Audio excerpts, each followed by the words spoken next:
Hello everyone, welcome in top ranker YouTube channel and top ranker app. आज के इस video lecture में हम पूरा सॉलिड स्टेट का पूरा चैप्टर खत्म करेंगे। और इस वीडियो स्टार्ट करने से पहले मैं थोड़ा सा बस एक लाइन बोलना चाहूँगा कि अगर आप नहीं जानते, कुछ चीज़ों को नहीं समझ में आया, तो उस चीज़ को मान करके ऐसा होता है पूरा वीडियो देखिए, जिसके कारण सबको पूरा चैप्टर जो है कवर अप होगा। दूसरे वो लोग होंगे जिसको लगभग चीज़ें आता होगा, उसको क्लैरिटी के लिए आप अगर देखेंगे तो स्टार्टिंग का 2 से 5 मिनट तक आपको लगेगा जाना जाना से, लेकिन आगे आपको बहुत सारा ऐसा फैक्ट और पॉइंट मिलेगा जिससे कि आपका पूरा चैप्टर जो है 1 घंटे में रिवीजन हो जाएगा, जिसमें सारा बात करेंगे मिलर इंडिसेस, ब्रेक इक्वेशन। इसमें लगभग आपका UP PGT, Jharkhand PGT, lab assistant, ये सब जितना भी एक लोअर लेवल से हायर लेवल एग्जाम होता है उसमें सारा चीज़ों को कवर करेंगे बेसिक से। ठीक है, चलिए स्टार्ट करते हैं। सबसे पहले अगर हम बात करेंगे सॉलिड स्टेट में, तो सबसे पहले सॉलिड एक छोटा सा है ना, सबको पता है। इसमें इसका मॉलिक्यूल्स के बीच जो है स्ट्रॉन्ग इंटरमोलिकुलर फोर्स का अट्रैक्शन होता है। लेकिन पता है इससे छोटा छोटा क्वेश्चन कितना बन जाता है, इसमें strong intermolecular force of attraction होता है, inter molecular force of attraction होता है, फोर्स ऑफ अट्रैक्शन होता है। इससे रिलेटेड पता है कितना क्वेश्चन बन जाएगा, ये तो सबको पता है। लेकिन अगर आपसे पूछा जाएगा कोई भी अगर सॉलिड सब्सटेंस रिजिड होता है तो उसका रीजन क्या है, इंटरमोलिकुलर फोर्स ऑफ अट्रैक्शन। अगर को पूछा जाएगा अगर सॉलिड का वेपर प्रेशर कम होता है उसका रीजन क्या है, strong intermolecular force of attraction. अगर पूछा जाता है सॉलिड का डेफिनेट वॉल्यूम क्यों होता है, तो strong intermolecular force of attraction. अगर पूछा जाता है कि सॉलिड का शेप जो है मेंटेन्ड क्यों होता है, डेफिनेट क्यों होता है, strong intermolecular force of attraction के कारण। अगर पूछा जाता है स्लो डिफ्यूजन क्यों होता है, तो इसका क्या है रीजन, स्ट्रॉन्ग इंटरमोलिकुलर अट्रैक्शन। लेकिन अगर पूछा जाता है कि गैस में हम हैंड क्रॉस कर लेते हैं, लिक्विड में हैंड क्रॉस कर लेते हैं, लेकिन सॉलिड में नहीं कर पाते, मतलब इसका मतलब दूसरी तरह से क्वेश्चन पूछ सकते हैं, किसी भी अदर सब्सटेंस को लिक्विड में और गैस में डाल देते हैं आराम से, लेकिन किसी सॉलिड में नहीं डाल पाते। जैसे देखो यहाँ पे कोई चीज इसको नहीं डाल पा रहे, लेकिन यही पानी में इसको डाल देते हैं हम, गैस में तो डाल ही रहे हैं। ऐसा क्यों? ड्यू टू वहाँ पे ये नहीं बोलेंगे इंटरमोलिकुलर फोर्स ऑफ अट्रैक्शन, वहाँ पे बोलेंगे small, due to small intermolecular space, intermolecular space. ठीक है, लिखेंगे तो थोड़ा टाइम लगेगा, चलो लिख लेते हैं। इसका रीजन क्या है, रिजिड होने का रीजन यही है। ठीक है, डेफिनिट डेफिनिट वॉल्यूम होने का रीजन यही है। अगर हम बात करेंगे स्लो डिफ्यूजन होने का रेट, डिफ्यूजन मतलब फैलना, डिफ्यूजन मतलब फैलना, जब बहुत अट्रैक्टेड है तो डिफ्यूज होगा ही नहीं। उसके बाद लो वेपर प्रेशर का भी रीजन यही है, वेपर जल्दी बनेगा ही नहीं क्योंकि अट्रैक्टेड है तो जाएगा नहीं। तो ये सब जो है उसका रीजन क्या है, strong intermolecular force of attraction. उसके बाद क्या है, इंटरमोलिकुलर स्पेस, बहुत कम स्पेस है, उसका रीजन क्या है, किसी भी अदर सब्सटेंस को यहाँ पे पुट नहीं कर सकते। जैसे में इतना बड़ा सब्सटेंस है, इसको हम यहाँ पे कैसे पुट करेंगे, इसके मॉलिक्यूल यहाँ पे जितना स्पेस खाली है उससे ज़्यादा उसका मॉलिक्यूल का साइज है, तो उसको हम पुट नहीं कर सकते हैं। तो एक छोटा सा बेसिक डेफिनेशन से इतना सारा क्वेश्चन निकल जाता है। इस तरह से हर एक टॉपिक से कितना टाइप का क्वेश्चन निकलेगा सारा को डिस्कस करते हुए विद इन 1.5 आवर आपका पूरा चैप्टर खत्म करने वाले हैं। ठीक है, चलिए अब हम बात करते हैं सॉलिड, तो ठीक है, सॉलिड तो ये हो गया। अब हम बात करेंगे सॉलिड जो है टू टाइप्स में है, एक क्रिस्टलाइन और दूसरा अमorphous। भाई सीधी सी बात है, सॉलिड बहुत सारा पार्टिकल से मिलकर के बना हुआ है, बहुत सारा पार्टिकल मिलकर बना हुआ, उसका दो ही तरीका हो सकता है। अगर बहुत सारा पार्टिकल है तो वो क्या होगा, रेगुलर ऑर्डर में होगा। क्या होगा, रेगुलर ऑर्डर में अरेंज होगा, या फिर इरेगुलर में होगा, मतलब यहाँ पे ज़्यादा होगा, यहाँ पे कम होगा, यहाँ पे बहुत और कम होगा, इस तरह से होगा। भाई बहुत सारा मॉलिक्यूल्स है, उसको अरेंज करना है तो दो ही सिस्टम हो सकता है, या तो रेगुलर हो या तो इरेगुलर हो। तो रेगुलर होगा तो क्रिस्टलाइन, रेगुलर होगा तो रेगुलर होगा, और लॉन्ग रेंज तक जाएगा। रेगुलर रहेगा, पूरा रेगुलर रहेगा, लॉन्ग रेंज तक, लॉन्ग रेंज तक। ये क्या होगा, इरेगुलर तो है ही, अगर कहीं रेगुलर दिखा भी इतना आसपास एक जैसा तो यहाँ पे शॉर्ट रेंज होगा, कुछ ही तक दिखेगा, पूरा नहीं दिखेगा, शॉर्ट रेंज। भाई अगर एक जैसा है तो जो जो जो टेम्परेचर इसको मेल्ट सेपरेट करने में लगेगा वहीं यहाँ पे लगेगा, वहीं यहाँ पे लगेगा, वहीं यहाँ पे लगेगा, मतलब शार्प मेल्टिंग पॉइंट होगा, शार्प हीट ऑफ फ्यूजन होगा, freeze heat of fusion. Sharp होगा मतलब एक ही टेम्परेचर पे पूरा मेल्ट हो जाएगा, लेकिन यहाँ पे नहीं, यहाँ मेल्ट होने के लिए ज़्यादा टेम्परेचर चाहिए, यहाँ पे कम चाहिए, इस पे और कम चाहिए। तो यहाँ पे कहिए नॉट शार्प मेल्टिंग पॉइंट होगा, शार्प मेल्टिंग पॉइंट नहीं होगा। उसके बाद अगर हम बात करेंगे इसमें, देखिए अगर हम चाकू से काटेंगे, अगर ऐसे काटे तो क्लियर कटेगा, देखो एकदम क्लियर खाली, ऐसे तो क्लियर कटेगा, तो शार्प कट होगा। अगर प्लेन शार्प कट होगा अगर प्लेन चाकू से काटेंगे, लेकिन यहाँ पे ऐसा नहीं है। देखो अगर ऐसे काटोगे तो यहाँ एटम मिल गया, तो एटम नहीं कटेगा, ये ऐसे टूट जाएगा, ऐसे चला जाएगा ऐसे। तो देखो ग्लास क्यों ऐसा, ये देखो इसमें केवल खाली स्पेस मिलता था ऐसे, लेकिन इसमें ऐसा नहीं होगा। इसमें जैसे एटम मिल जाएगा, इधर से चाकू इधर से चलाओगे वो टूट जाएगा, इधर से ब्रेक हो जाएगा, ठीक है। तो ये क्या होगा, not sharp cut, not sharp cut. उसके बाद क्या है यहाँ पे, अगर आगे देखेंगे तो इसमें इसको बोलते हैं ट्रू सॉलिड। भाई सब एक जैसा कर रहा है तो ट्रू सॉलिड। ये हो गया सूडो सॉलिड। रेगुलर अगर एक जैसा पैसा ले रहा है, कोई काम कर रहा है, आज 100 लिया, कल आपसे डिमांड कर दिया 500 लेंगे, परसों डिमांड की 10 ही लेंगे, तो तुम उसको समझ नहीं पाओगे किस टाइप का इंसान है वो, फॉल्स बोलोगे, ट्रू होगा ही नहीं। उसके बाद ये होता है anisotropic nature, anisotropic in nature होता है। ऐसा क्यों होता है भाई, क्या होता है एनाइसोट्रोपिक, ये होता है आइसोट्रोपिक इन नेचर। इसका मतलब क्या है, इसका मतलब क्या है कि अगर क्रिस्टलाइन सॉलिड को देखोगे ध्यान से, तो इस डायरेक्शन में देखोगे तो एटम के जस्ट बगल में एटम है, लेकिन इस डायरेक्शन में देखो एटम के जस्ट बगल में खाली, एटम के जस्ट बगल में खाली, एटम के जस्ट बगल, तो इस डायरेक्शन में प्रॉपर्टी और इस डायरेक्शन में प्रॉपर्टी क्या होगा, डिफरेंट होगा। तो इसी को बोलते हैं एनाइसोट्रोपिक प्रॉपर्टी। अगर प्रॉपर्टी अलग अलग डायरेक्शन में डिफरेंट हो तो उसको बोलेंगे एनाइसोट्रोपिक इन नेचर होता है। क्रिस्टलाइन सॉलिड में अलग अलग डायरेक्शन में अलग अलग प्रॉपर्टीज होता है, इसलिए एनाइसोट्रोपिक होता है। ये क्या होता है, आइसोट्रोपिक। अगर इसके एग्जाम्पल की बात करें तो जितना स्मॉल मॉलिक्यूल्स होगा, जितना भी स्मॉल मॉलिक्यूल्स होगा उसके साथ मतलब कोवेलेंट नेटवर्क जो होगा, जैसे में मान लीजिए कि डायमंड हो गया, ग्रेफाइट हो गया, ये सब जितना भी है वो आपका हो जाएगा क्रिस्टलाइन सॉलिड का। जैसे में H2 हो गया, Cl2 हो गया, HCl हो गया, H2O हो गया, ये सब सब हो जाएगा क्रिस्टलाइन। इसमें क्या आएगा, ग्लास और पॉलीमर टाइप, पॉलीमर जो है ऑर्गेनिक पॉलीमर जनरली, जैसे में रबर हो गया, प्लास्टिक हो गया, ये सब जो पॉलीमर टाइप में है, ग्लास हो गया, ये सब जो है आपका ये रह जाएगा आपका अमोर्फस सॉलिड में। बाकी बस जितना है सोडियम मतलब जितना मेटल है सब तो क्रिस्टलाइन हो गया मेटल, और H2 जो भी स्मॉल मॉलिक्यूल्स होगा वो आपका क्या हो जाएगा, क्रिस्टलाइन। और ऑर्गेनिक पॉलीमर और ग्लास जो होगा वो होगा अमोर्फस। एक एग्जाम्पल बहुत पूछा जाता है, क्वार्ट्ज। क्वार्ट्ज है वो क्रिस्टलाइन, और क्वार्ट्ज ग्लास जब लेंगे, क्वार्ट्ज ग्लास जब लेंगे तो इसको बोलेंगे अमोर्फस।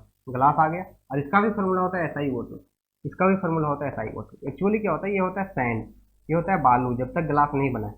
अब बालू रेत को जो है मेल्ट करके ग्लास बना देंगे ना, ग्लास फार्मूला तो वही रहेगा ना, जैसे वाटर का फार्मूला H2O, वेपर का भी फार्मूला H2O, लेकिन ये वाटर है, ये वेपर है, मतलब सॉरी आइस है।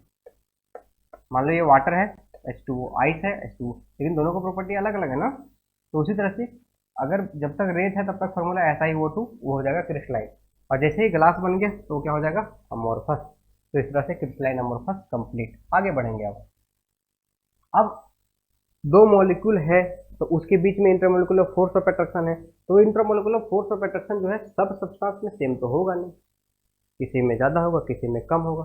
तो वो दो एटम के बीच, दो मॉलिक्यूल के बीच, जैसे में दो मॉलिक्यूल है, इसके बीच कैसा इंटरमोलिकुलर फोर्स ऑफ अट्रैक्शन है, तो जिस तरह से होगा तो क्रिस्टलाइन उतना टाइप का होगा।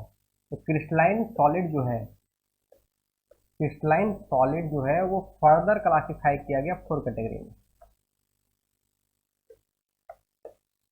कौन कौन कैटेगरी में भाई, पहला जो है क्रिस्टलाइन सॉलिड जो है वो आपका हो गया मॉलिक्यूलर सॉलिड, ठीक है। इंटरमोलिकुलर फोर्स ऑफ अट्रैक्शन नहीं जान रहे होगा तो यहाँ पे हम एक्सप्लेन नहीं कर रहे, उसको अलग वीडियो में देख लीजिएगा, मॉलिक्यूलर सॉलिड। दूसरा क्या है, कोवेलेंट सॉलिड। फिर क्या है आयनिक सॉलिड,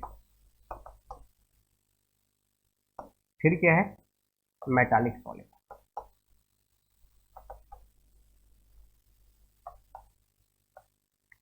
मतलब मोलिकुलर सॉलिड में भी क्या होता है polar, non polar. Non polar मतलब जिसमें वन डर वाल्स फोर्स ऑफ अट्रैक्शन लगता हो। पोलर मतलब जिसमें डायपोल डायपोल लगता हो। पोलर मतलब डायपोल डायपोल लगता हो। और हाइड्रोजन बॉन्डेड मतलब जिसमें हाइड्रोजन बॉन्डेड हो। अब ये किसको बोलते हैं वो थोड़ा अलग वीडियो में देख लीजिए। अब इसका एक अगर एग्जांपल की बात करें तो ये किसका होगा, केवल ये बना होगा non metal non metal, non metal non metal. इसका अगर एग्जांपल की बात करें तो जैसे अगर सेम नॉन मेटल है, जैसे में ये H2Cl2 Br2, ठीक है, ये हो जाएगा CO2, ये सब जो होगा नॉन पोलर होगा। मोलिकुलर देखो सब नॉन मेटल से। पोलर जैसे में HCl Hi, ठीक है, HBr। जनरली इस टाइप में जो दो एलिमेंट में अलग अलग एलिमेंट से बने रहेंगे वो हो जाएगा पोलर। हाइड्रोजन बॉन्डेड मतलब जो हाइड्रोजन मोर इलेक्ट्रोनेगेटिव से जुड़ा हुआ रहेगा, जैसे HF H2O NH3। जब हाइड्रोजन फोन से जुड़ा हुआ है तो मतलब समझ लीजिए वो हाइड्रोजन बॉन्डेड सॉलिड है, ठीक है। अब आते हैं कोवेलेंट में। कोवेलेंट सॉलिड में कुछ ही लिमिटेड एग्जांपल है, जैसे में डायमंड, ग्रेफाइट, ठीक है, ग्रेफाइट SiO2, ये पॉलीमर, ठीक है, AlN SiC। कम से कम इतना ही याद रखिए, इससे ज़्यादा नहीं। ये क्या होता है केवल carbon carbon carbon covalent bond के होते हुए भी नेटवर्क बन जाता है पूरा, इसको नेटवर्क सॉलिड भी बोलते हैं, नेटवर्क सॉलिड। उसके बाद इसका एग्जांपल क्या होगा, आयनिक सॉलिड में किससे बन रहेगा, मेटल से और नॉन मेटल से बना रहेगा। आइडिया बता रहे हैं कि एग्जांपल कैसे पकड़ेंगे। जैसे में NaCl, एक मेटल है एक नॉन मेटल है, आयनिक हो गया। Na2SO4, एक मेटल है एक नॉन मेटल है, तो क्या हो गया आयनिक सॉलिड। और बाकी बात मेटल मेटल हो, तो एग्जांपल याद हो गया। उसके बाद देखिए,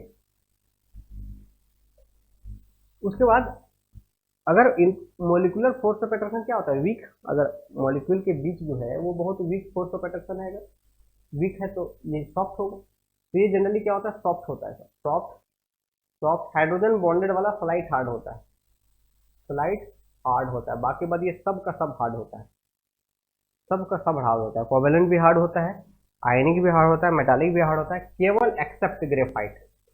ग्रेफाइट जो है, ग्रेफाइट जो है वो आपका सॉफ्ट होता है। अब बाकी बात कुछ मेटल जो है, अल्कली मेटल्स जो है वो सॉफ्ट होता है, अल्कली मेटल से वो सॉफ्ट होता है, बाकी वो सब हार्ड होता है। उसके बाद आते हैं कंडक्टर इंसुलेटर में। देखो कंडक्टर कौन होगा, जिसमें फ्री इलेक्ट्रॉन होगा, जिसमें फ्री इलेक्ट्रॉन होगा, ठीक है। अगर फ्री इलेक्ट्रॉन और फ्री आयन है तब कंडक्टर है, अदरवाइज कंडक्टर नहीं है। देखिए इसमें कोई फ्री आयन बने क्या है, मॉलिक्यूलर है, नहीं बनेगा आयन।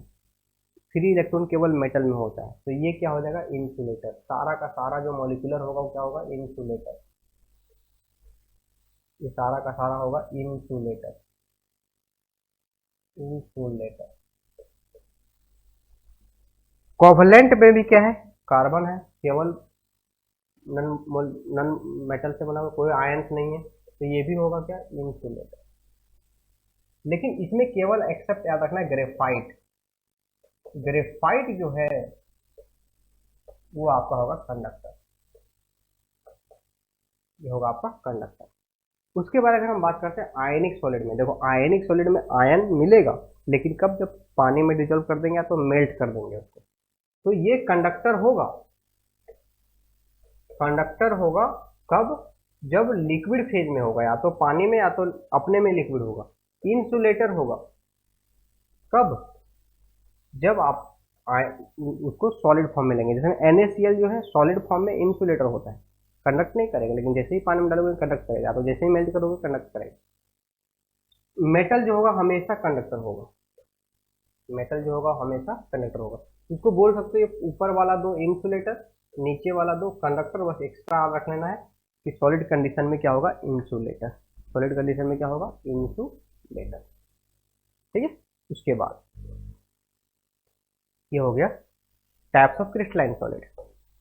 अब भाई ठीक है, अब एटम है, इसमें अट्रैक्शन देख लिए, अट्रैक्शन के अकॉर्डिंग हम क्लासीफाई भी कर लिए, तो देख रहे हो ना ये रिपीट हो रहा है, कोई चीज रिपीट हो रहा है। जब रिपीट हो रहा है कोई चीज, तो रिपीट होने से वाला जो पार्ट होता है उसको बोलते हैं यूनिट सेल, यूनिट सेल। और ये पूरा पार्ट को बोलते हैं crystal lattice, crystal lattice, crystal lattice, space lattice. ठीक है, अब यहाँ पे क्या है, ये रिपीट होते चला जा रहा है। तो ये जैसे मैं 3D में देखेंगे तो ये क्यूब है, इसके पीछे भी है, ये क्यूब है, क्यूब रिपीट हो सकता है, हेक्सागोनल रिपीट हो सकता है, ट्राइगोनल रिपीट हो सकता है, टेट्रागोनल रिपीट हो सकता है, कुछ भी रिपीट हो सकता है। अभी हेक्सागोनल ट्राइगोनल क्या होता है उसको देखते हैं। तो कितना टाइप ऑफ यूनिट सेल है जो बार बार रिपीट होकर के सॉलिड बनता होगा। तो टोटल जो है 7 कटो मर फट, कटो मरहट, ये 7 टाइप ऑफ यूनिट सेल है जिससे रिपीट हो करके टोटल हमारे संसार में सॉलिड बने हुए हैं। उसको एनालिसिस किया गया, तो किसी में क्यूब रिपीट हो रहा था, किसी में हेक्सागोनल रिपीट हो रहा है, किसी में टेट्रागोनल रिपीट हो रहा है, सबको देखेंगे। तो टोटल 7 यूनिट सेल है जो रिपीट होने वाला है। क्यूबिक, इसको बोलेंगे टेट्रागोनल, ऑर्थोरोम्बिक, यहाँ पे क्वेश्चन आता है ऑर्थोरोम्बिक, इसको बोलेंगे मोनोक्लिनिक, रोम्बोहेड्रल। ठीक है,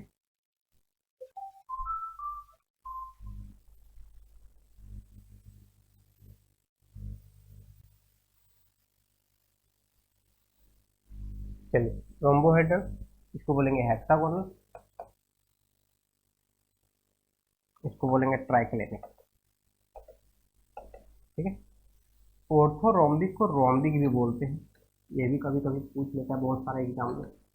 रोम्बोहेड्रल को ट्राइगोनल भी बोलते हैं।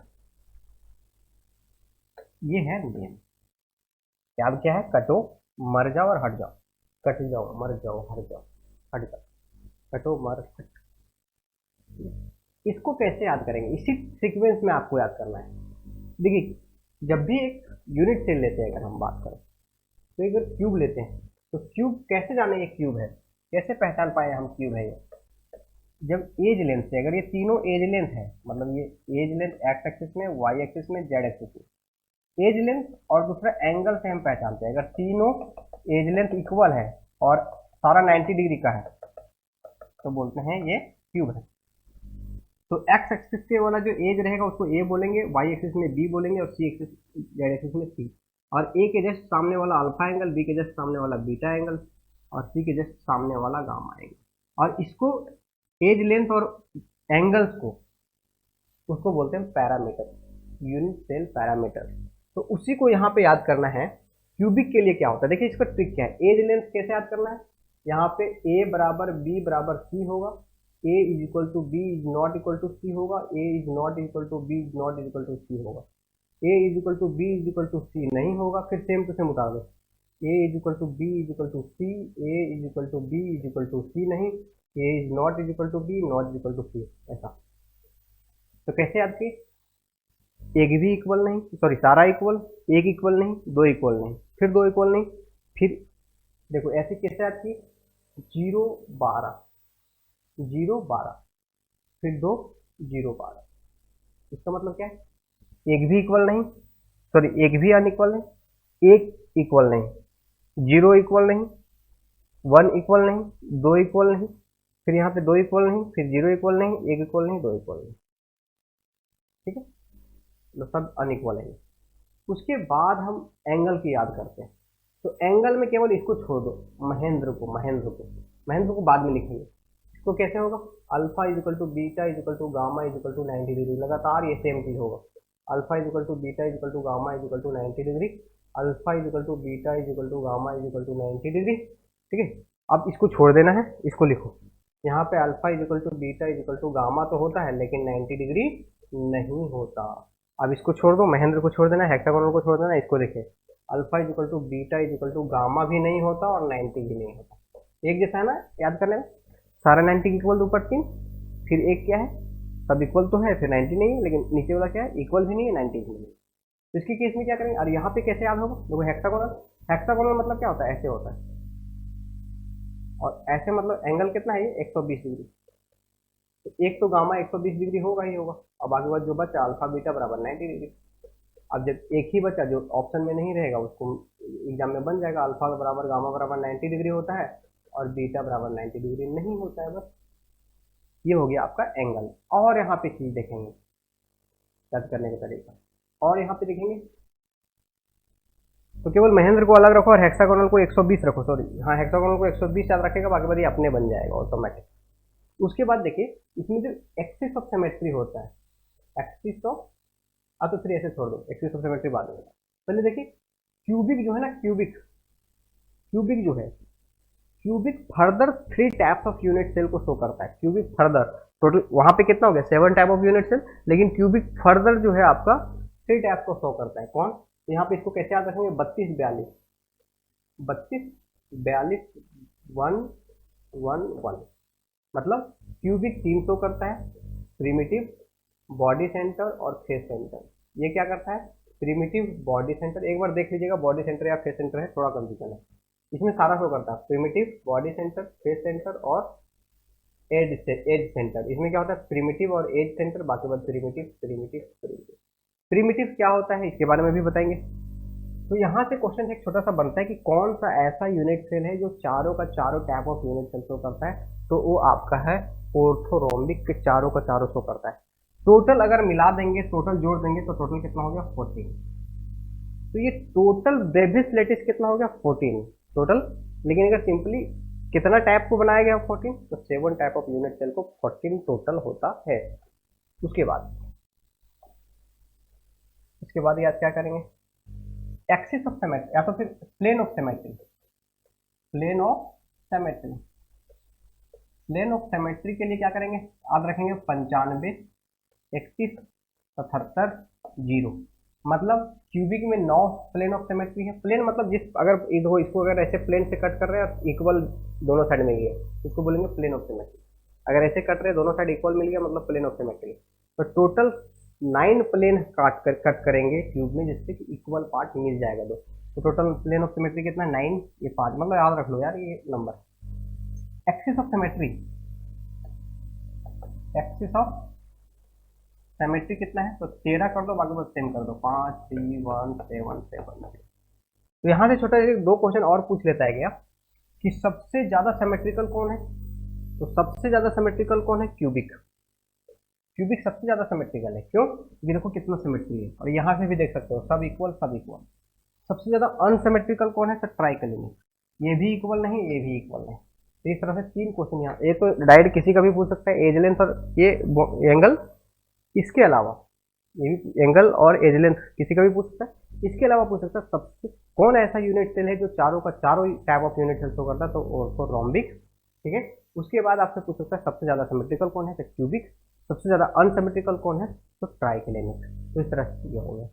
तो अब हमें क्या फर्दर जो इस चैप्टर में हमें पढ़ना होता है वो पढ़ना होता है क्यूबिक का, क्योंकि सब सिमेट्रिकल है ना, सिमेट्रिकल का स्टडी करते हैं। देखो क्रिस्टलाइन सिमेट्रिकल था तो क्रिस्टलाइन का पढ़े, क्यूबिक का सिमेट्रिकल, क्यूबिक का ज्यादा पढ़ेंगे। जो सिमेट्रिकल जो अच्छा आइडियल बच्चा रहेगा उसी के बारे में पढ़ा जाता है, उसी के बारे में सोचा जाता है। आइडियल लोग के बारे में सोचा जाता है, बदमाश लोग को फांसी सजा दिया जाता है। ठीक है, तो ये सब कभी पढ़ेंगे तो मतलब रिसर्च में अलग अलग, लेकिन ज्यादातर क्यूबिक का ही चर्चा होता है। ठीक है, तो क्यूबिक के बारे में आप पढ़ेंगे। तो क्यूबिक 3 शो कर रहा है, तो पीसीसी, बीसीसी, एफसीसी, एफसीसी को 3सीसी भी बोलते हैं, और एचसीसी और डीसीसी साथ में इसको ले रहे हैं क्योंकि ये यूज होता है, एचसीसी हेक्सागोनल कोलेट पैटर्न। ये 4 चीज के बारे में हम लोग पढ़ेंगे। अब एक करके बारे में पढ़ेंगे पीसीसी होता क्या है। देखो अगर एक क्यूब है, अगर सारा एटम केवल कॉर्नर पे है तो उसको बोलेंगे पीसीसी। अगर एटम कॉर्नर के अलावा अगर बॉडी सेंटर में भी है तो उसको बोलेंगे बीसीसी। अगर एटम कॉर्नर के अलावा फेस सेंटर में तो उसको बोलेंगे एफसीसी। फेस सेंटर में, सारा फेस सेंटर में। ठीक है, जैसे कि अगर मैं मान लो बात अगर समझेंगे, देखिए ये है, देखिए अगर सारा कॉर्नर पे है तो इसको बोलेंगे पीसीसी। लेकिन अगर मान लो एक बीच में भी एटम रख दें, ऐसे रख दें एटम बीच में, इसको बोलेंगे बीसीसी। लेकिन अगर सब फेस में भी रख दें, यहाँ यहाँ यहाँ यहाँ फेस में भी रख दें तो इसको बोलेंगे एफसीसी। एससीपी के बारे में तो क्या होता है फिर एससीपी? एससीपी के बारे में ये होता है, थोड़ा सा एससीपी के बारे में थोड़ा सा जानना पड़ेगा। एससीपी एक्चुअली क्या होता है, ऐसा क्यूब नहीं है ये, सब कॉर्नर पे तो होगा ही, उसके अलावा यहाँ पे बीच में होगा और यहाँ पे तीन बीच में होगा, ऐसा है सब। अब सबसे पहले क्या होता है, हमारे पास बहुत सारा स्फीयर है, बहुत सारा स्फीयर को रखते जाएंगे, क्लोज पैक करते जाएंगे तो एक यूनिट सेल बन के तैयार हो जाएगा। तो क्लोज पैकिंग से पीसीसी बन सकता है, एफसीसी बन सकता है और एससीपी बन सकता है, ये सब बन सकता है, लेकिन ये क्लोज पैकिंग से तैयार नहीं होता है। तो इससे क्वेश्चन छोटा सा पूछता है, कौन सा ऐसा यूनिट सेल है क्यूबी का जो क्लोज पैकिंग से नहीं प्रिपेयर्ड होता है, मतलब क्लोज पैकिंग नहीं है। तो क्लोज पैकिंग मतलब बीसीसी नहीं, बीसीसी आता है क्लोज पैकिंग नहीं, पैक कर करके वो बनता नहीं। उसके बाद यहाँ पे ये जो सीसीपी है और एचसीपी है, थोड़ा सा इसके बारे में देखेंगे, समझेंगे कि कैसा क्लोज पैकिंग है। तो ये क्लोज पैकिंग होता है एबीसी टाइप में, एबीसी टाइप क्लोज पैकिंग, और ये जो होता है वो होता है एबी टाइप में। इसका मतलब क्या है, देखो इसका मतलब क्या है। एबी मतलब देखो 1 2 3 4 5 6 ऐसा हो गया, ये एक लेयर हो गया। फिर दूसरा लेयर मान लो ऐसा, फिर तीसरा लेयर सेम आ गया, सेम आ गया, ठीक है। फिर यही लेयर आ गया, तो क्या हो गया, पहला लेयर दूसरा लेयर पहला लेयर दूसरा लेयर, एबी टाइप अरेंजमेंट हो गया। फिर जैसे में मान लो इधर नीचे करेंगे तो क्या हो गया, बी टाइप, ए मतलब बी टाइप हो गया। तो इसको बोलेंगे हेक्सागोनल क्लोज पैकिंग। तो हम एक एक पार्ट को ले लिए, केवल मतलब इतना पार्ट को ले लेते हैं हेक्सागोनल, बाकी बस छोड़ देते हैं। इसका अगर नीचे भी देखेंगे तो ऐसा होगा, ऐसा मतलब इसे चलेंगे। आ तो इसको ले लो, आ तो इसको ले लो, किसी भी एक पार्ट को ले लो। ये हो गया एबी टाइप। एबीसी टाइप में क्या हो गया, एक ऐसा हो गया, फिर आपका ऐसा है, लेकिन तीसरा लेयर जो है सेम रिपीट नहीं हुआ। इसका जो है ये देखो, इसका ट्रायंगल का फेस ऐसे है और इसका ट्रायंगल का फेस ऐसे है। तो ये ए लेयर हो गया, ये बी हो गया, ये सी हो गया, फिर जाकर के रिपीट होगा।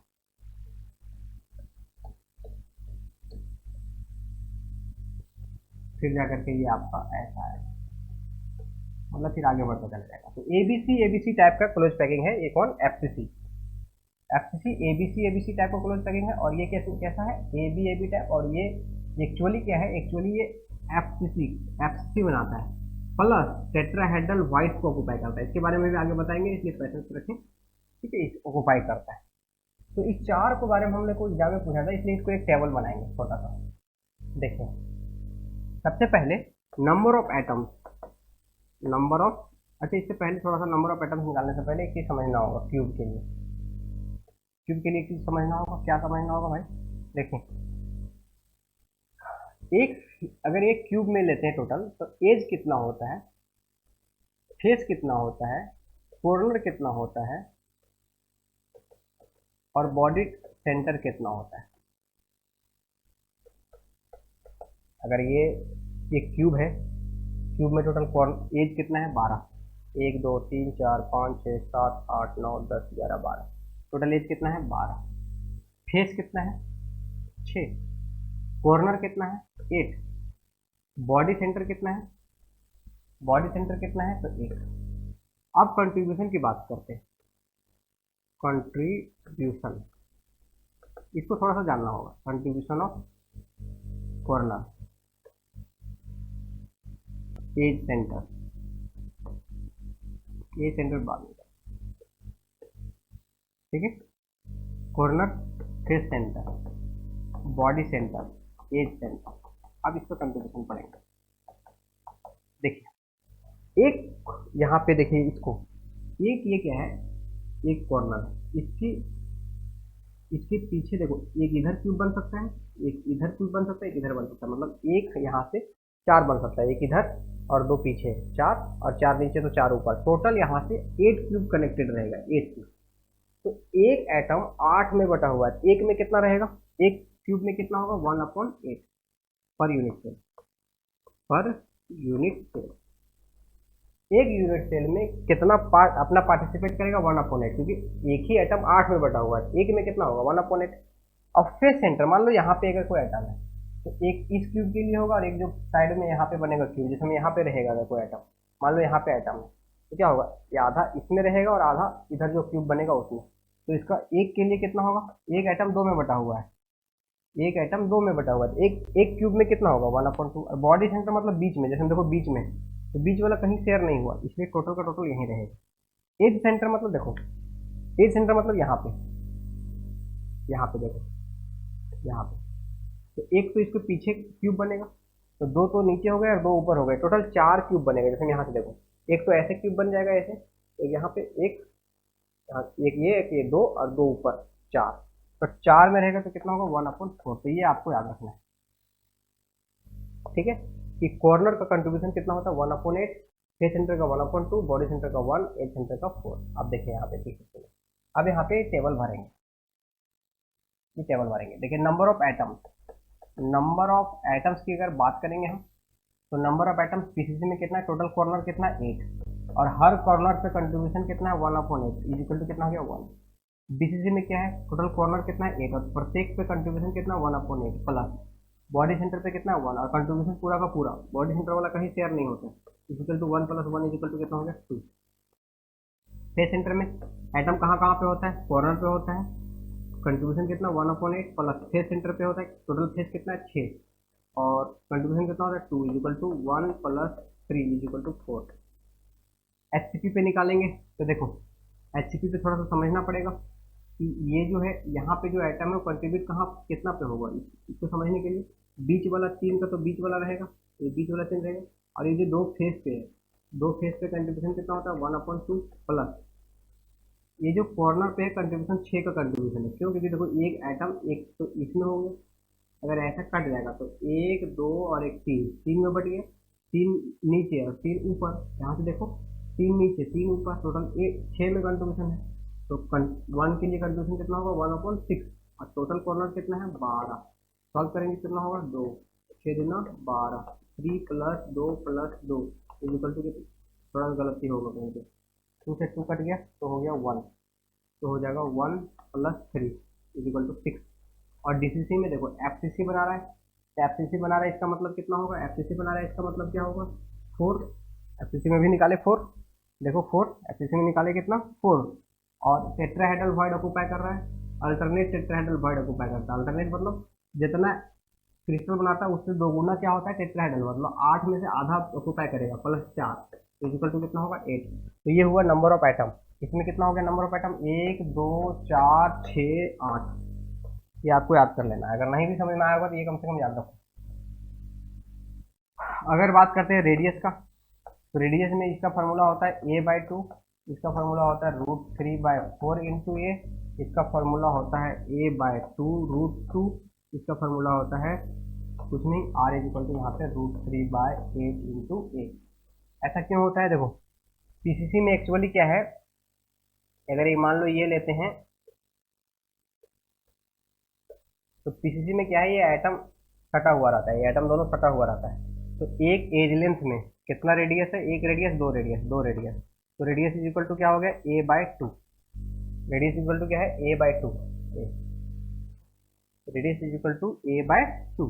लेकिन यही चीज बीसीसी में क्या हो जाता है, देखिए बीसीसी में एक्चुअली क्या है, ये सटा हुआ नहीं रहता है, बीसीसी में ये थोड़ा सा एटम बीच में डालते हैं ना, देखो जैसे बीच में डालेंगे जब फैल जाएगा थोड़ा, तो फैल जाता है, तो सटा हुआ कहाँ रहता है, ये बॉडी डायगोनल में सटा हुआ रहता है, ऐसे यहाँ पे सटा हुआ रहता है। इस बॉडी डायगोनल में ऐसा हुआ, तो ये हुआ पीसीसी के लिए।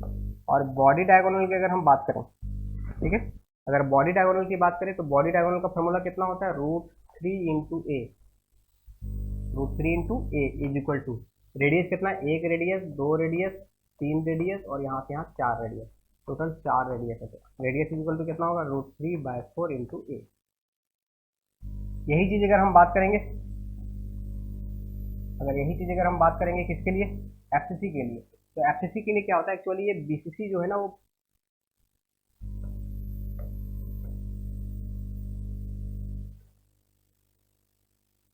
बीसीसी क्या है एक्चुअली, एफसीसी में क्या होता है, ये वाला जो है,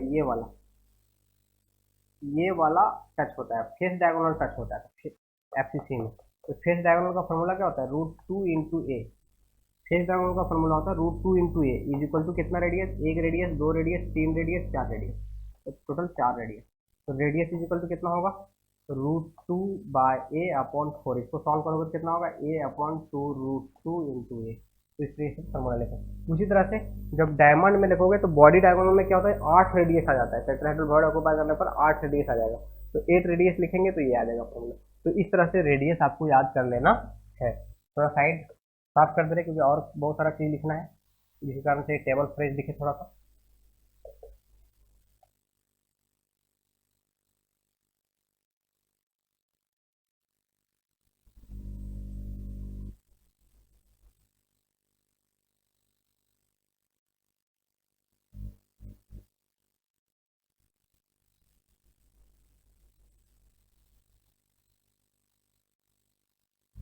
चलिए, तो टेबल के आसपास लगभग आप क्लियर हो गया। अब देखिए, अब यहाँ पे रेडियस, ये नंबर ऑफ एटम्स था, ये रेडियस था। उसके बाद हम निकालते हैं कोऑर्डिनेशन नंबर या तो पैकिंग एफिशिएंसी। पैकिंग एफिशिएंसी इसका होता है 52.4%, इसका होता है 68%, इसका होता है 74%, इसका होता है 74%, इसका होता है 34%। इसका मतलब क्या है पैकिंग एफिशिएंसी, मतलब जैसे देखो, ये पूरा रूम का जो वॉल्यूम है, पूरा रूम का वॉल्यूम, ये पूरा रूम का वॉल्यूम जो है, सपोज मान लो कुछ है 10 मीटर क्यूब, इसमें हम किसी भी चीज को रखते हैं तो वो वॉल्यूम ऑक्यूपाई करता है 8 मीटर क्यूब या तो 5 मीटर क्यूब। तो पैकिंग एफिशिएंसी वो पैक कितना किया, 5 ही मीटर क्यूब किया ना, तो 50% किया, तो इंटू 100, तो जितना ऑक्यूपाई किया तो 50%। तो एटम कितना वॉल्यूम को ऑक्यूपाई किया, टोटल वॉल्यूम कितना था इंटू 100। जिस तरह से परसेंट निकालते हैं उसी तरह से। तो सबका निकालने जाओगे तो ये आएगा, ये आपको याद कर लेना, कैलकुलेशन करने का टाइम नहीं होता, आपको ये याद करने से ही रहने चाहिए। ठीक है, कैलकुलेशन करने के लिए कैलकुलेट कर ही सकते हो। उसके बाद आता है कोऑर्डिनेशन नंबर।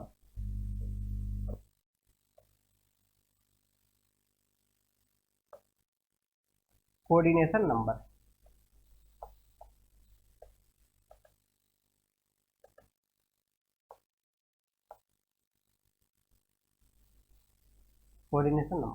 कोऑर्डिनेशन नंबर कितना होता है, 6, 8, 12, 12, 4। ऐसा क्यों, देखिए एक्चुअली क्या है, अगर किसी को देखोगे ध्यान से तो ये कितना सा सराउंडेड है, एक पीछे से है, एक इधर से है, एक इधर से, एक इधर से, एक इधर से, एक इधर से, तो टोटल कितना सराउंडेड है, 1 2 3 4 5। देखो हम कोई कॉर्नर पे है, एक कॉर्नर पे है तो कितना होगा, right left above below front back up down, total 6 से सराउंडेड होगा, इसलिए कोऑर्डिनेशन नंबर कितना हो जाएगा, 6।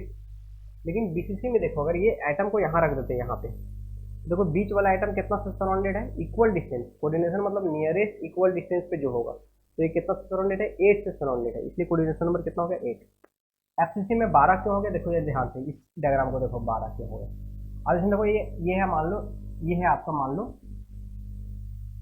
सीसीपी, ये सीसीपी है, ए बी सी टाइप, तो इसका देखो कितना सराउंडेड है, ये 6 हो गया और ये 3 हो गया, 9, और ये नीचे 3 हो गया, मतलब ये 6 यहाँ से जुड़ा हुआ है, 3 इधर और 3 इधर, टोटल कितना सराउंडेड है, 12 से। उसी तरह इसमें देखो ये कितना सराउंडेड है, यहाँ से लोगे तो 6 और 3 ऊपर 3 नीचे, टोटल कितना 12 से सराउंडेड है, इसलिए इसका कोऑर्डिनेशन नंबर कितना हो गया आपका, 12 और 12 कोऑर्डिनेशन नंबर हो गया।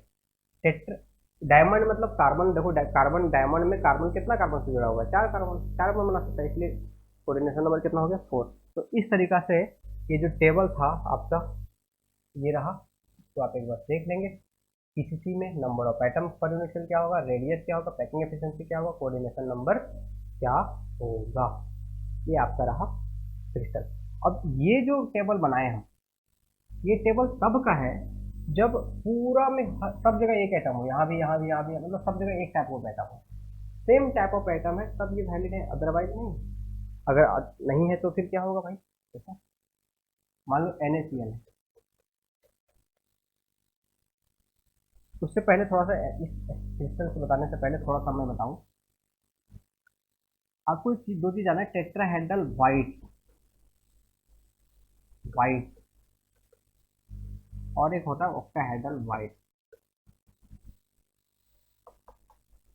इसका मतलब क्या है? टेट्राहेड्रल व्हाइट मतलब एक व्हाइट होगा 4 एटम से सराउंडेड होगा, ऐसा मतलब ऐसा ऐसा ऐसा, इसके ऊपर ऐसा। तो ये जो होगा यहाँ पे जो बनेगा उसको बोलेंगे टेट्राहेड्रल व्हाइट। इसको ऐसे समझ सकते हैं जैसे ये देखो, यहाँ पे अगर ये 3 एटम है इसके ऊपर ऐसे रख दो, तो यहाँ पे जो बीच में खाली स्पेस बन रहा है उसको बोलेंगे टेट्राहेड्रल व्हाइट। मतलब सराउंडेड बाय 4 एटम्स। एक लाइन आप रखना है, surrounded by 4 atoms, surrounded by 4 atoms. इसमें क्या है? ऑक्टाहेड्रल व्हाइट 6 से सराउंडेड रहेगा, 3 तो ऐसे फेस वाला रहेगा और 3 जस्ट इसका ऑपोजिट।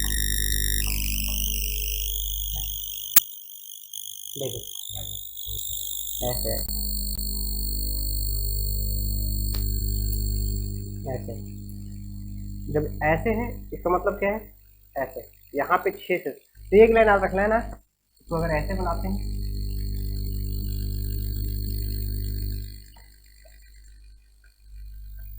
तो फिर सबको मिलाना पड़ता है ऐसे।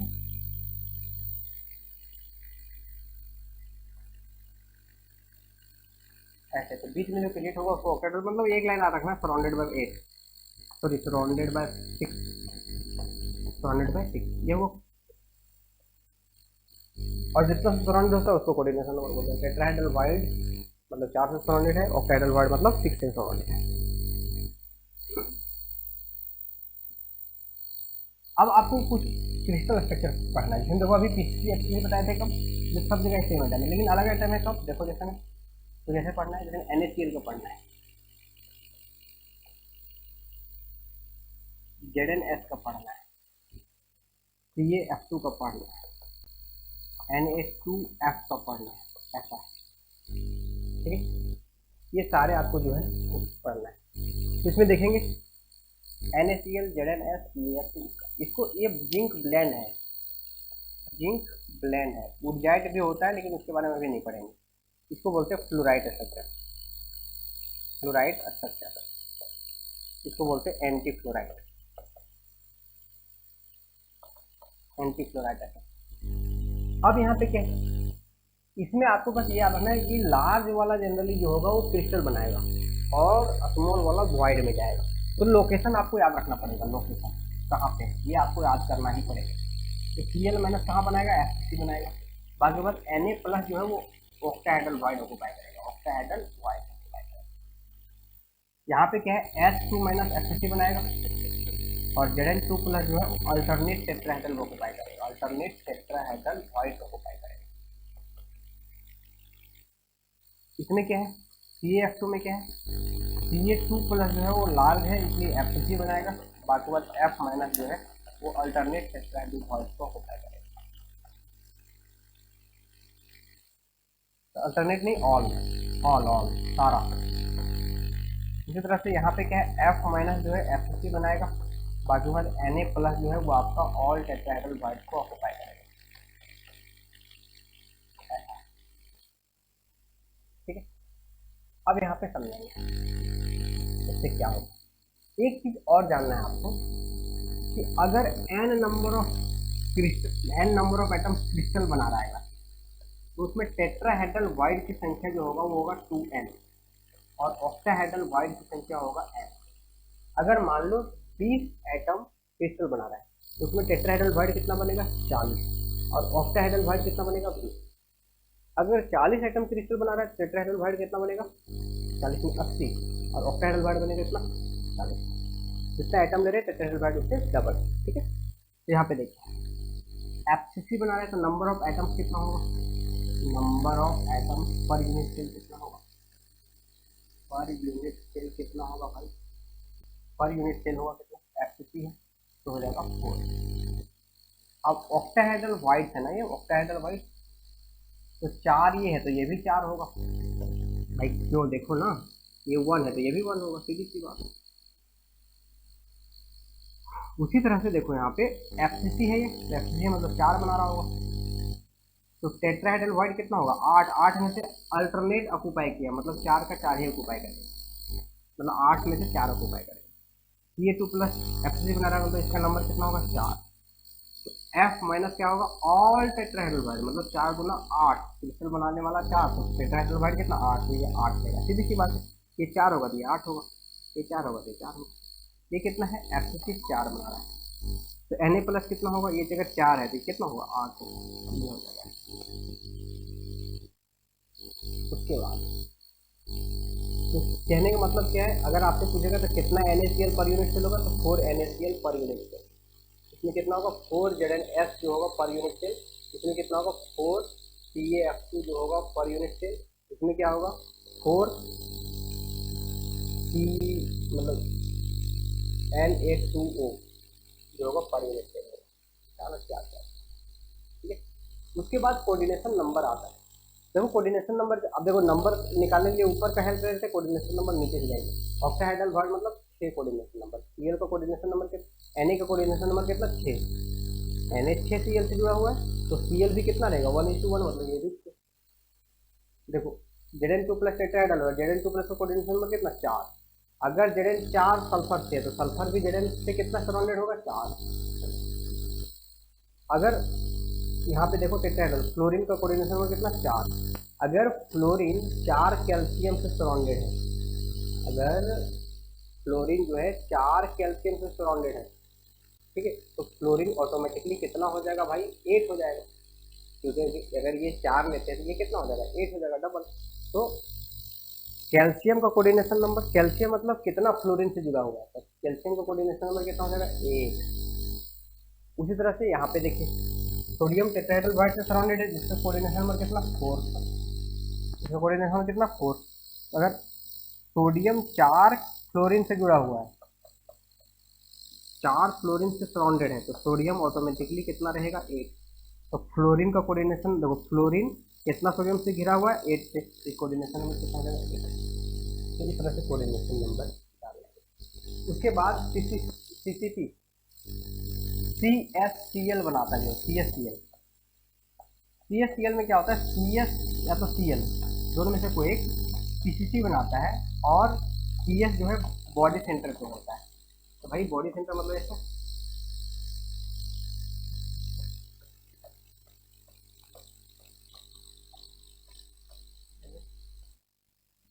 PCC मतलब सब Cl है, बीच में CS है, तो पूरा सारा Cl कितना है कॉर्नर पे है मतलब 1 है, और बीच में मतलब Cl भी कितना है, CS भी कितना है 1 है, CS है ये, और बाकी बाकी Cl है।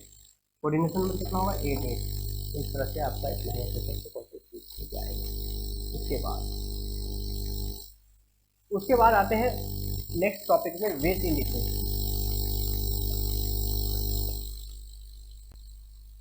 And Miller indices.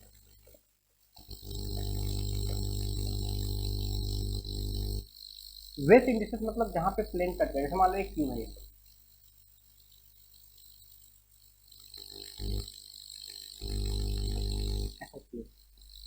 अब इसमें कोई एक प्लेन कट करेगा, प्लेन कट के देखो ये एक्स एक्सिस है, ये वाई एक्सिस है, और ये जेड एक्सिस है, और ये एक्सिस है तो ये भी एक्स एक्सिस है, ये भी एक्स एक्सिस है, मतलब ऐसे वाला सब एक्स एक्सिस, ऐसे वाला सब वाई एक्सिस, ऐसे वाला सब। अगर मान लो प्लेन ऐसे करती है, यहाँ गया और यहाँ गया,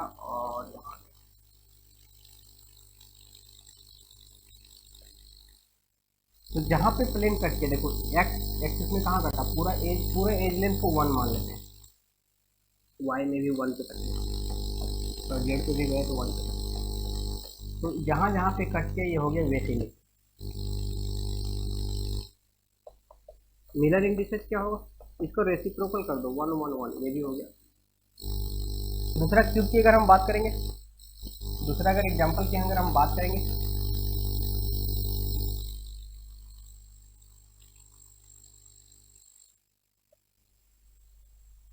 दूसरा एग्जांपल की अगर हम बात करेंगे, मान लो ये ऐसा प्लेन करता है ऐसे, मतलब हाफ डिस्टेंस पे कटा है, मतलब ऐसे है, जैसे देखो ये क्यूब है,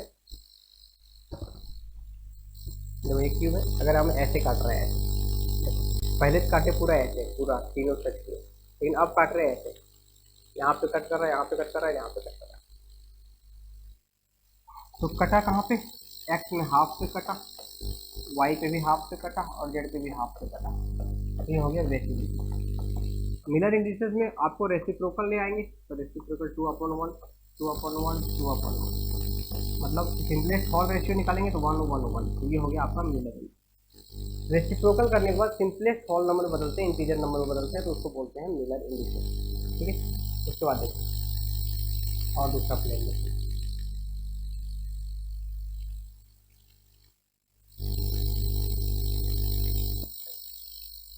अगर मान लीजिए ऐसा करता है,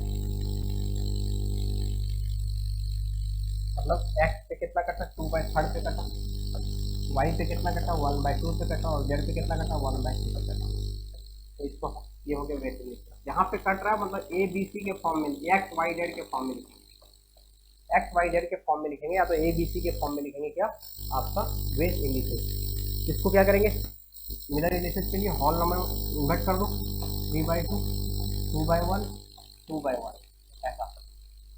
ठीक है, अब ऐसा करने के बाद क्या हो गया मिलर इंडिसेस, इसको हॉल नंबर में बदलो, तो कितना हो गया 3, 4, 4। तो ये आपका हो गया मिलर इंडिसेस। इस तरह से बहुत सारा क्वेश्चन है। ठीक है, इसमें क्या ले रहे थे, ऐसा लिए थे। इस तरह से बहुत सारा क्वेश्चन है जिससे आप बना सकते हैं। जैसे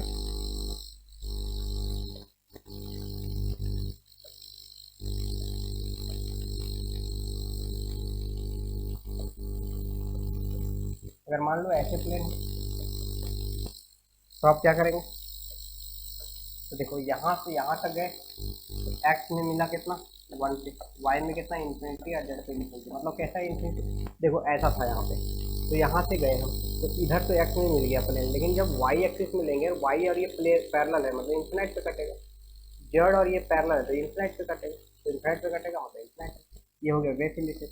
मिलर इंडिसेस क्या होगा, मिलर इंडिसेस क्या होगा 1, और इन्फिनाइट मतलब क्या होता है 1/0, 1/0। तो इसको उल्टा कर देंगे ना, 1 0 0, हो जाएगा मिलर इंडिसेस। दूसरा थोड़ा क्वेश्चन लेंगे, थोड़ा सा क्वेश्चन ट्विस्ट करेंगे।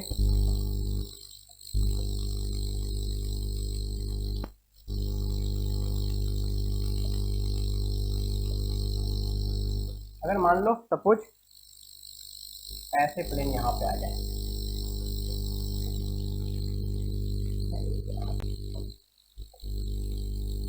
एक और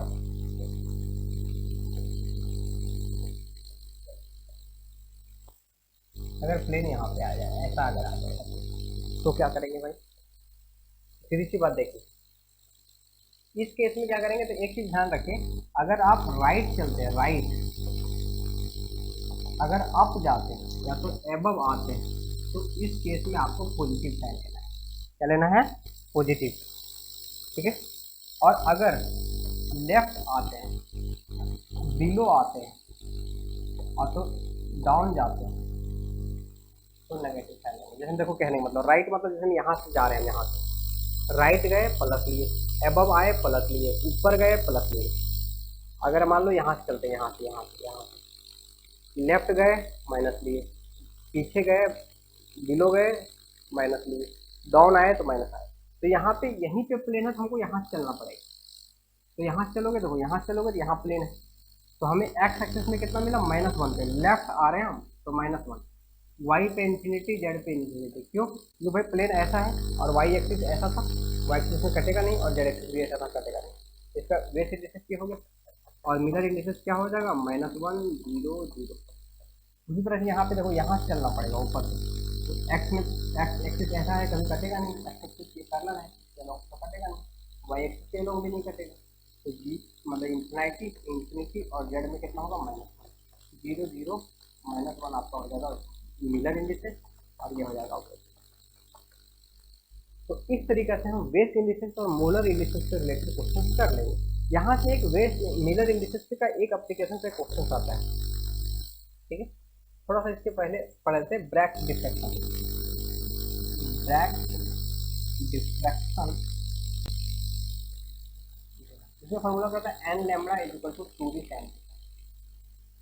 ये होता क्या है, जब कोई सॉलिड में एक प्लेन की अगर बात करेंगे तो एक लाइट आया रिफ्लेक्ट हुआ, लाइट आया रिफ्लेक्ट हुआ, लाइट आया रिफ्लेक्ट हुआ। तो देखिए ये इसको बोलते हैं थीटा, और जो ये दो प्लेन के बीच, ये प्लेन है, प्लेन के बीच जो डिस्टेंस होता है उसको बोलते हैं distance between plane, distance between plane, उसके बाद थीटा। तो ये और एक्चुअली क्या है, ये जो यहाँ से देखो ये वाला दूरी ये वाला दूरी सेम है, ये वाला और ये वाला सेम है, केवल डिफरेंस कितना है इतना। इसको यहाँ से यहाँ तक को बोलते हैं पाथ डिफरेंस, पाथ डिफरेंस। और ये जो ऑर्डर है मतलब पहला दूसरा प्लेन में हो गया, तो फर्स्ट ऑर्डर, अगर पहला प्लेन और तीसरा प्लेन की बात करेंगे सेकंड ऑर्डर, ये हो गया ऑर्डर, ये हो गया ऑर्डर ऑफ डिफरेंस, ये हो गया वेवलेंथ या तो पाथ डिफरेंस, ये हो गया डी बराबर डिफरेंट डिस्टेंस, अभी नहीं होगा। तो यहाँ से क्वेश्चन आता है, ये हो गया constructive interference, constructive interference. Destructive में क्या होता है, जब मतलब कंस्ट्रक्टिव क्या हुआ, इधर से आया और दोनों मिल गया। डिस्ट्रक्टिव में क्या होता है, तो इतना क्वेश्चन नहीं पूछेगा, मैं नहीं पूछेगा, ठीक है। उसके अलावा अब डिफ्रैक्शन किस प्लेन से होगा, किस प्लेन से नहीं होगा, तो यहाँ पे लिखेंगे, थोड़ा सा जानेंगे selection rule, selection rule for allowed diffraction. तो तीन से जनरली क्वेश्चन पूछा जाता है, एक पीसीसी, एक बीसीसी और एक एफसीसी, पीसीसी, पीसीसी और एफसीसी, ठीक है। चलो ये लास्ट में इसको थोड़ा सा डिस्कस करेंगे कि किसमें क्या सिलेक्शन रूल होता है, ठीक है। उसके बाद हम आगे पढ़ेंगे क्या, आपका हो गया क्रिस्टल, हो गया मिलर इंडिसेस हो गया, ये सारा चीज़ हो गया, ठीक है। अब आते हैं डेंसिटी। भाई डेंसिटी क्या है, density equal to mass upon volume है, मास अपॉन वॉल्यूम। और मास क्या है, जैसे मान लो Na एटम का मास को क्या बोलते हैं, मोलर मास। भाई Na एटम का मास को क्या बोलते हैं, मोलर मास। तो एक एटम का मास क्या बोलते हैं, एक एटम का मास बोलेंगे मोलर मास अपॉन Na। तो जेड एटम का मास को क्या बोलेंगे, Z into mm upon N। तो यहाँ पे क्या पुट करेंगे, Z into mm upon Na, और यहाँ पर वॉल्यूम, क्यूब का वॉल्यूम रहेगा तो क्या करेंगे, एक इससे रिलेटेड नॉमिकल आ जाएगा, density equal to z mm upon Na cube. इसमें क्या है, number of atom per unit cell है, z equal to number of atom per unit cell, per unit cell, ठीक है। तो पीसीसी में कितना number of atoms per unit cell होता है, 1। बीसीसी में कितना होता है, तो 2। एफसीसी में कितना होता है, तो आपका होता है 4। तो इस तरह से आप डेंसिटी निकाल लेंगे। उसके बाद एक यहाँ पे छोटा होता है रेडियस रेशियो रूल, हर टॉपिक को कवर करेंगे, radius ratio rule. Radius ratio rule क्या बोलता है, R plus upon R minus, मतलब कैटायन का रेडियस डिवाइडेड बाय एनायन का रेडियस अगर करेंगे तो वहाँ पे आपको कुछ ना कुछ आपको वैल्यू आएगा, वो वैल्यू का रेंज से हम कोऑर्डिनेशन नंबर पता करेंगे। कैसे भाई, देखिए अगर रेडियस रेशियो वैल्यू अगर 0.115 से लेकर के 0.225 तक आए तो कोऑर्डिनेशन नंबर कहलाएगा 3। और अगर 0.225 से लेकर के 0.414 तक आएगा कोऑर्डिनेशन नंबर 4। अगर 0.414 से लेकर के 0.732 तक आया तो कोऑर्डिनेशन नंबर 6। और अगर 0.732 से लेकर के 0.999 आया तो कोऑर्डिनेशन नंबर 1। 0.999 से लेकर के 1 तक आया तो कोऑर्डिनेशन नंबर 12। अब यहाँ पे देखिए इससे किस तरह का क्वेश्चन पूछा जाएगा, आपसे क्वेश्चन इस तरह पूछा जाएगा कि एक कैटायन का रेडियस मान लो है 8 और एनायन का रेडियस जो है मान लो 16, तो बताओ कोऑर्डिनेशन नंबर क्या होगा।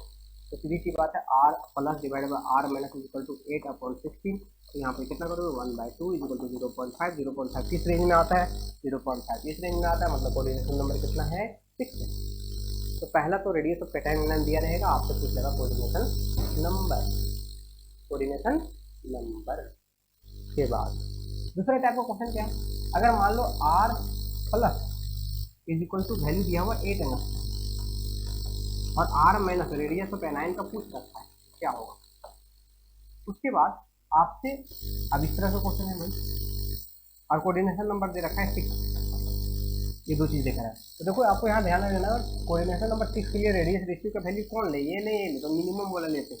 तो r plus divided by r minus is equal to 0.414 है। तो कैटाइन का रेडियस कितना था 8 एंगस्ट्रॉम, एनाइन का हमें निकालना था r minus is equal to 0.414। तो एनाइन का रेडियस निकाल लेंगे यहाँ पे r minus is equal to 8 into 0.41। तो इस तरह से रेडियस रेशियो को यूज करते हुए हम ये बना लेते हैं, ठीक है। उसके बाद थ्योरेटिकल पार्ट लगभग खत्म, मतलब ये जो जनरली क्यूबिक यूनिट सेल से रिलेटेड सारा कंसेप्ट क्लियर हो गया। अब आते थोड़ा डिफेक्ट, क्रिस्टल डिफेक्ट।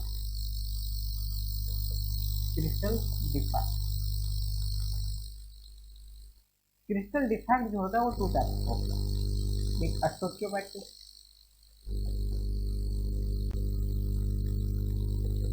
और दूसरा क्या नॉन एस्टोचियोमेट्रिक।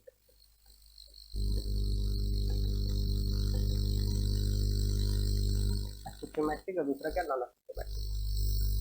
एस्टोचियोमेट्रिक मतलब क्या होता है कि अगर मान लो कोई पहले अरेंजमेंट ऐसा था,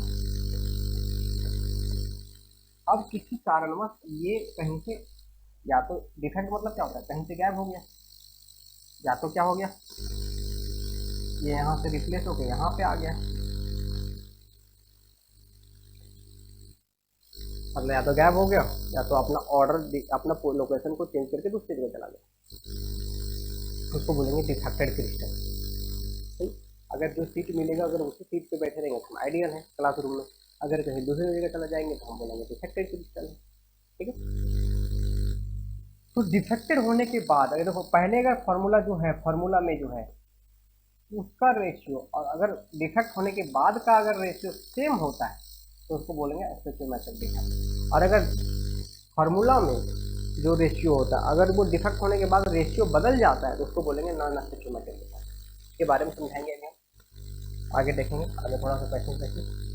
एस्टोचियोमेट्रिक डिफेक्ट 2 प्रकार का होता है, मतलब 2 इसमें पढ़ते हैं, एक होता है स्कॉटकी डिफेक्ट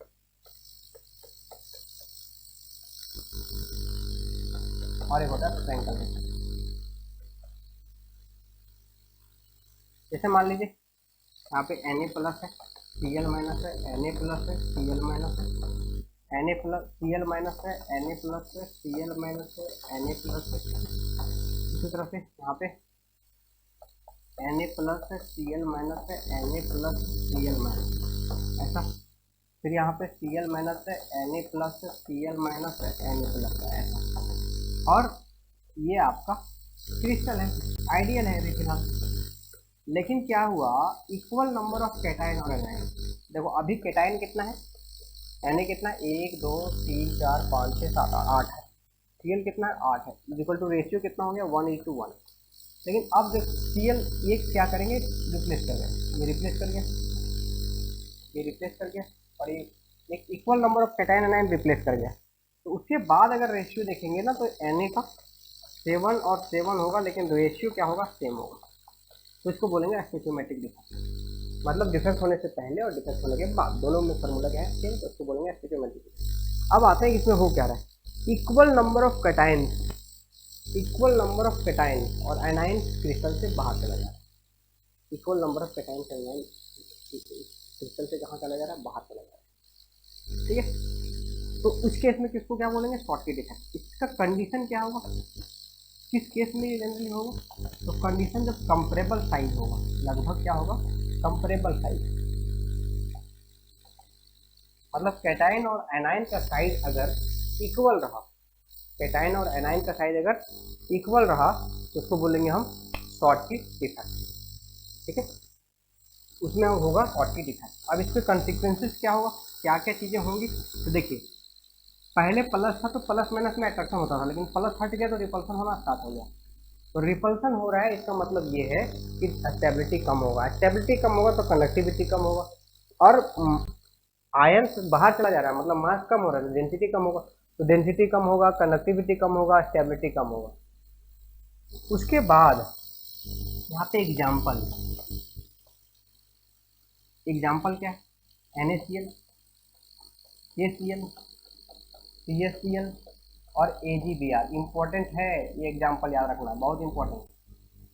उसके बाद फ्रेंकल डिफेक्ट में क्या है, फ्रेंकल डिफेक्ट में क्या है actually,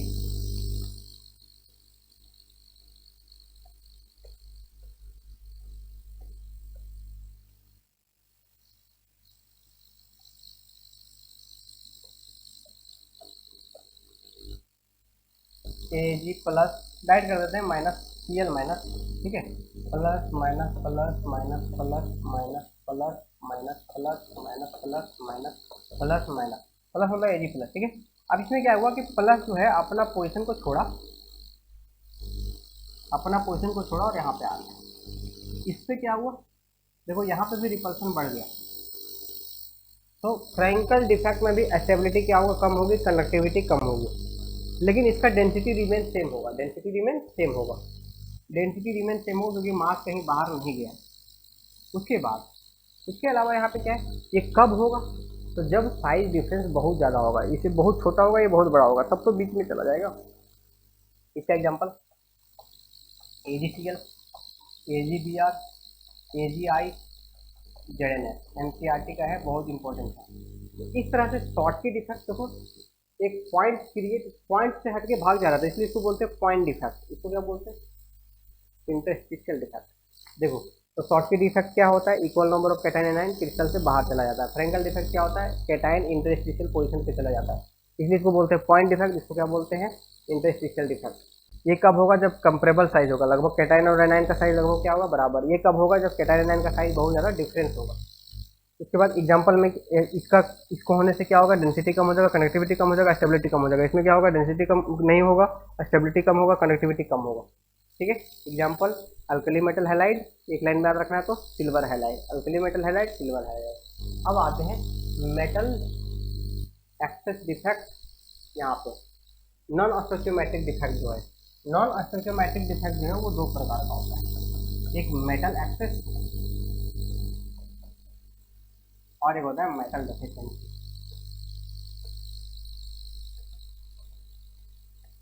metal deficiency defect, metal access defect क्या होता है, जब मेटल एक्सेस हो जाएगा, जैसे मान लो Na प्लस था, Cl माइनस था, Na प्लस था, Cl माइनस था, Na प्लस था, Cl माइनस था, ऐसा।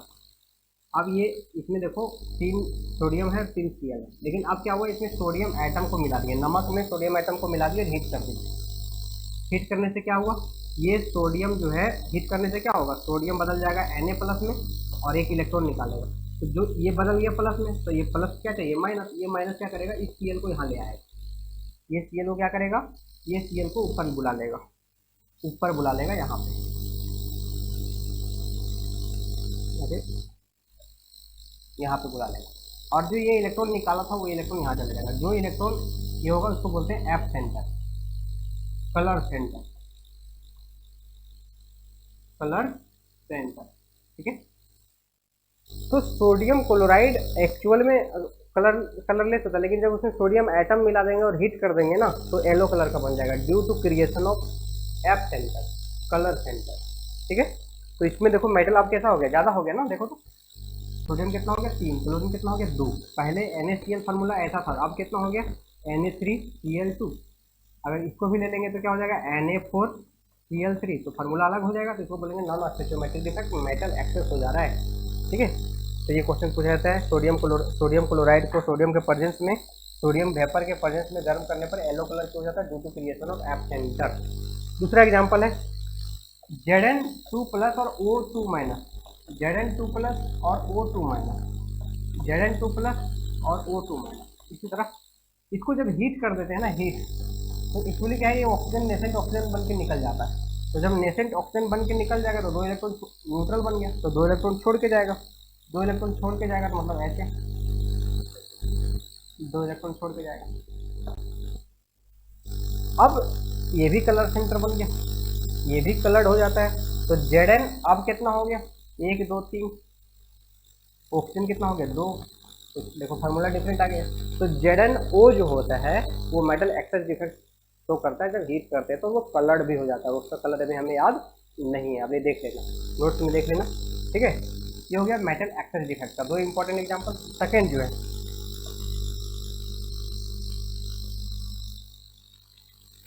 जो है मेटल डेफिशिएंसी डिफेक्ट, जैसे मान लो Fe2+ है, O2- है, Fe2+ है, O2- है, Fe2+ है, O2- है, Fe2+ है, O2- है, Fe2+ है, O2- है, Fe2+ है, O2-, ऐसा।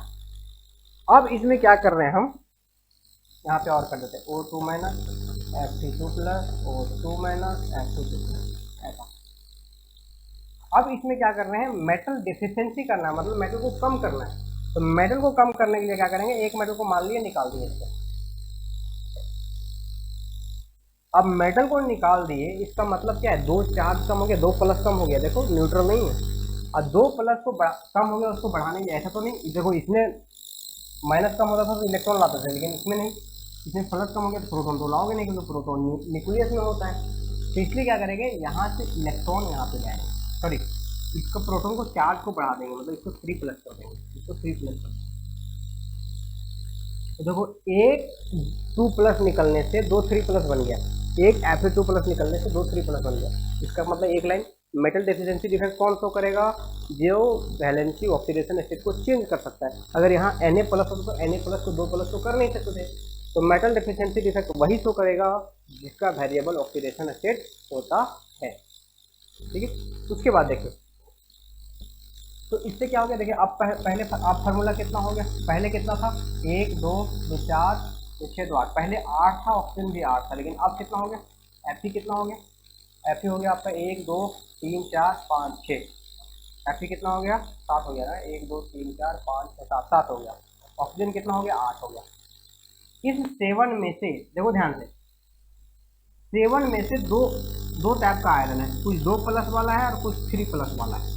तो 2+ वाला नंबर कितना है, 2+ वाला नंबर है आपका है 5 और 3+ वाला है 2। ऐसा कैसे निकला, देखो 8 में से एक Fe निकल गया, एक Fe निकलने से 2 जो है आपका 3+ बन गया, 2 3+ बन गया, तो बचा कितना 5 5 2+ होगा। इसी तरह से क्वेश्चन पूछा जाता है, ऐसे आपसे क्वेश्चन पूछा जाता है Fe 0.98 है और ऑक्सीजन है, इसमें Fe2+ का परसेंटेज निकालो, Fe3+ का परसेंटेज निकालो, ये पूछा जाता है क्वेश्चन।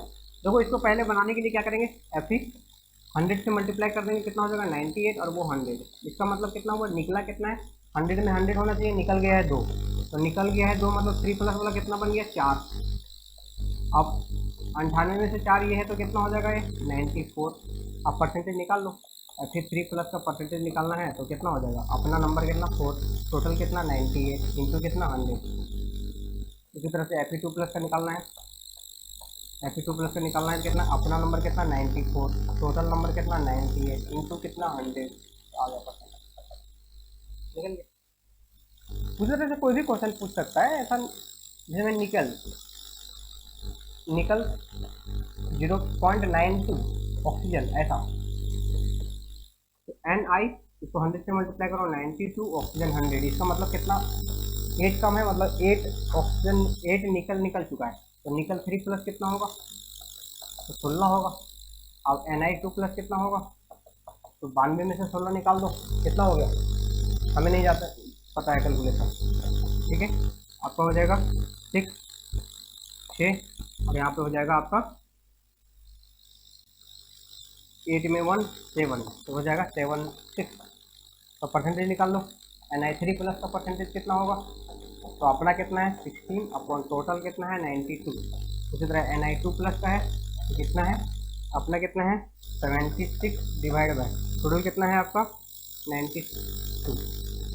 इस तरीक़ा से आपका डिफेक्ट भी क्लियर हो गया। उसके बाद जो है थक गए, ठीक है।